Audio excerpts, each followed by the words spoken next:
샬롬, 주님의 평안이 함께 하시기를 빕니다. 시 하나로 시작할까 하는데요. 흔들리지 않고 피는 꽃이 어디 있으랴? 젖지 않고 피는 꽃이 어디 있으랴? 이 세상 그 어떤 아름다운 꽃들도 다 흔들리면서 피었나니 흔들리지 않고 가는 사랑이 어디 있으랴? 젖지 않고 가는 삶이 어디 있으랴? 흔들리며 피는 꽃이라는 시입니다. 골목과 길가에 피어있는 꽃들 모두 바람과 비의 흔적을 머금은 채 꽃망울을 터뜨렸음을 우리는 잘 알고 있죠. 비록 삶의 옷자락을 젖게 하고 일상을 흔드는 바람이 있을지라도 꽃을 보며 나무 끝을 보며 우리 모두 주님 주신 소망의 마음 포기하지 않기를 소망합니다. 오늘 본문은 마가복음 10장 46절에서 52절 말씀입니다. 그들이 여리고에 이르렀더니 예수께서 제자들과 허다한 무리와 함께 여리고에서 나가실 때에 디메오의 아들인 맹인 거지 바디메오가 길가에 앉았다가 나사렛 예수시란 말을 듣고 소리질러 이르되 다윗의 자손 예수여 나를 불쌍히 여기소서 하거늘 많은 사람이 꾸짖어 잠잠하라 하되 그가 더욱 크게 소리질러 이르되 다윗의 자손이여 나를 불쌍히 여기소서 하는지라 예수께서 머물러 서서 그를 부르라 하시니 그들이 그 맹인을 부르며 이르되 안심하고 일어나라 그가 너를 부르신다 하매 맹인이 겉옷을 내어버리고 뛰어 일어나 예수께 나아오거늘 예수께서 말씀하여 이르시되 내게 무엇을 하여 주기를 원하느냐 맹인이 이르되 선생님이여 보기를 원하나이다. 예수께서 이르시되 가라 내 믿음이 너를 구원하였느니라 하시니 그가 곧 보게 되어 예수를 길에서 따르니라. 아멘. 우리 시대의 기독교 지성인이라 불리우는 이어령 박사의 인터뷰를 보았습니다. 예전의 내용인데 저는 최근에서야 보게 되었습니다. 이어령 박사는 자신의 삶이 일정 부분 실패하였는데 그 이유 중 하나는 삶의 동행자가 없었다는 이야기였습니다.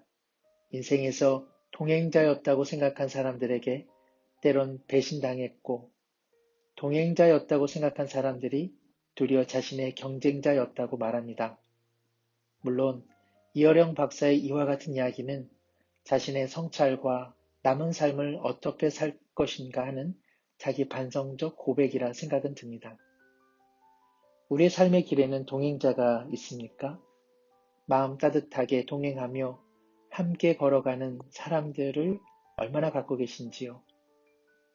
봄의 길가에서야 홀로 걸어도 외롭지 않지만 비바람이 부는 날 그 인생 뚝방 길가에 함께 비를 맞아줄 분이 있으신지요? 우산 하나에 함께 몸을 피하여도 한쪽 어깨가 젖어도 행복해하는 그런 사람들 있으신지요? 코로나로 인해 교회에서 뵙지 못하되 매일 성경의 본문인 마가복음을 통해 우리는 주님이 가신 길을 묵상하고 있습니다. 마가복음은 길 위의 이야기라 할 수 있습니다. 주님이 가시는 길이 무엇인지, 그리고 그 길을 쫓아가는 제자들이란 누구인지, 누가 그 길에 들어서고, 누가 그 길에서 이탈하고, 누가 머물고, 누가 끝까지 주님을 쫓는지, 그리고 그 길 끝에는 무엇이 있는지, 마가는 예수님과 제자들의 길 위의 이야기를 통해 참된 제자는 누구인가 우리에게 전해주고 있습니다. 목회서신이라는 이름으로 함께 길 위에 예수님을 묵상하면서 어떤 변화가 있으신지요? 새로운 마음, 또 새로운 자기 반성, 새로운 결단들이 있으신지 궁금합니다. 주님의 동행자가 되고 계시는지요? 혹은 주님이 동행하고 계심을 느끼시는지요? 마가복음을 통해 또 오늘 본문을 통해 우리 삶 가운데 동행하시는 주님 그 길 위에 우리 모두 함께 걸어가기를 소망합니다. 마가복음 10장부터 예수님은 본격적으로 예루살렘을 향해 올라가십니다. 예루살렘은 해발 700여 더 위에 있기에 예루살렘에 올라간다는 말은 참 맞는 말입니다. 아시는 것처럼 예수님께서 예루살렘을 향하신다는 것은 순환당하신다는 것을 의미하죠. 마가복음 10장 33절, 34절에 예수님은 제자들에게 이렇게 말씀하십니다. 보라, 우리가 예루살렘에 올라가노니 인자가 대제사장들과 서기관들에게 넘겨짐에 그들이 죽이기로 결의하고 이방인들에게 넘겨주겠고 그들은 능욕하며 침뱉으며 채찍질하고 죽일 것이나 그는 3일 만에 살아나리라 하시니라. 그러므로 앞으로 펼쳐질 예루살렘을 향한 길은 순환의 길이며 부활과 영광은 그 길 끝에 있음을 알게 됩니다. 그런데 그 길에서 야고보와 요한은 예수님에게 영광을 구합니다. 주님이 묻습니다. 너희에게 무엇을 하여 주기를 원하느냐? 야고보와 요한이 말합니다. 주의 영광 중에서 우리를 하나는 주의 우편에 하나는 좌편에 앉게 하여 주옵소서. 예수님께서 이 땅의 왕이 되실 때 각각 우의정, 좌의정 삼아달라는 말이죠. 예수님은 고난의 길, 순환의 길로 올라가시는데 그들은 이 길 가운데서 자신들의 영광을 도모하고 있습니다.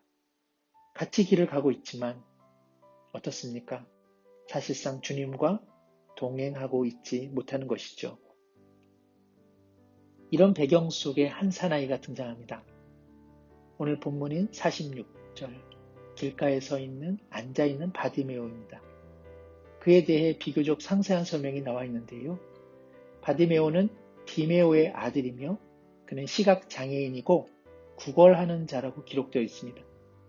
그는 주위에서 나사렛 예수란 말을 듣고 불쌍히 여겨달라며 외칩니다. 다윗의 자손 예수여 나를 불쌍히 여기소서. 여기 다윗의 자손이란 이스라엘을 구원하는 메시아를 의미합니다. 이스라엘 사람들은 자신들을 로마의 압제로부터 해방시킬 메시아는 찬란했던 다윗 왕조의 후손에서 나올 것임을 믿고 있었습니다. 그러므로 다윗의 자손이란 해방자를 말하는 까닭에 지배 세력의 입장에서 보면 불온한 말이 되는 것이죠. 그래서 주위 사람들이 바디메오를 향해 꾸짖어 잠잠하라고 말합니다. 그런데 그는 더욱 크게 말합니다. 다윗의 자손 예수여 나를 불쌍히 여기소서. 예수님께서는 가시던 길을 멈추시고 그를 부르십니다. 안심하고 일어나라. 주님이 너를 부르신다. 이 말을 듣고 바디메오는 예수님께 나옵니다. 그때 예수님께서 묻습니다. 내게 무엇을 하여 주기를 원하느냐? 사랑하는 성도 여러분, 내게 무엇을 하여 주기를 원하느냐? 주님의 이 말씀은 앞서 누구에게 하신 질문입니까? 예, 바로 순환의 길 위에서 야고보와 요한에게 하셨던 질문이죠. 그런데 그 질문을 여기 바디메오에게 똑같이 하고 계십니다. 내게 무엇을 하여 주기를 원하느냐?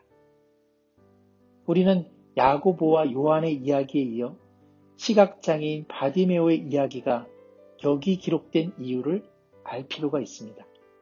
바디메오의 이야기는 단순히 앞을 보지 못하는 사람을 예수님이 고쳐주셨다는 내용을 전하고자 기록된 것이 아닙니다. 앞을 보지 못하는 바디메오의 이야기를 여기 기록한 까닭은 주님의 길 위에서 주님을 온전히 보지 못하는 제자들의 이야기를 하고자 함이죠. 앞을 보지 못하는 사람은 정작 제자들이며 오늘날 주님을 믿는다고 하면서도 주님의 길에서 세상 헛된 영광을 구하는 모든 사람을 의미합니다. 내게 무엇을 하여 주기를 원하느냐라는 주님의 질문에 바디메오는 무엇이라 답합니까?